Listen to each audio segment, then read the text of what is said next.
Hey everyone, in this video we'll talk about for someone who's been working on Excel sheets and wants to move to databases, how does it look like? So let's say you're moving from an Excel world to databases.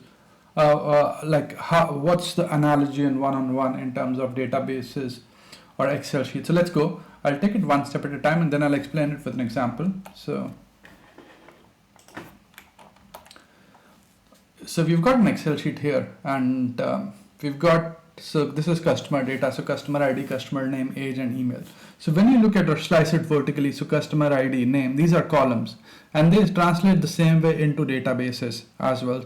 So you'll create a column called customer ID, you'll create a column called customer name and so on and so forth. Similarly, the rows, so let's say you've got rows which contain customer data. So the same thing, the data will get stored in the database in a row format. It looks the same. It's just that the database will store a lot more rows and it will be faster in terms of retrieval. Let's one more step before we go. So I've got an example where I'm talking about customers. So you saw the customers data and you could have tabs. You could have customers tab, you could have an orders tab, you could have a products tab, and you could have an order details tab. And this is how they will all be linked in a database. So it maintains the integrity of the data and it's faster to retrieve and fetch the data as well. Now let's just quickly look at the Excel sheet side. So I've got an Excel sheet here.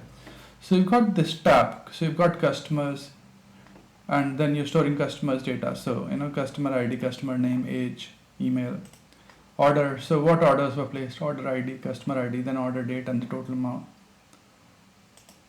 Got products, obviously.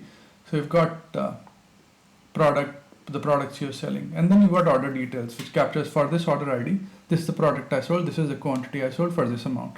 So you could have for one order multiple sales.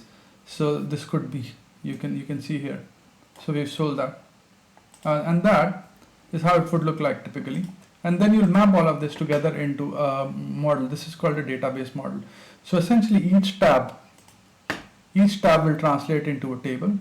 Now, obviously, it's not like for like. Sometimes Excel sheets are poorly designed and you have to normalize the database, and that's a little more complicated, not going there at the moment. But you've got tabs. Tabs are translating into tables, and then you're defining the relationships between the tables. And the columns and the rows remain the same. It's just that database can deal with a lot larger data volumes. So for anyone coming from the Excel sheet side of world, a very good analogy or thumb rule is that, I'm saying that with a lot of caution because some Excel sheets I've seen are very poorly designed. So you'll have to maybe read some literature on the table side, but you could have each tab translating into a table and then it would store the data in the same way. So I hope you find this video useful, and the intent of this was to give people who coming from the Excel sheet side a view into the database and what database objects mean, and if they have some comparisons they could do based on their experience, and they could leverage that. So I hope you find this video useful, and thanks for watching this video. Please do like my videos and subscribe to my channel if you enjoy what I'm doing. Cheers, bye.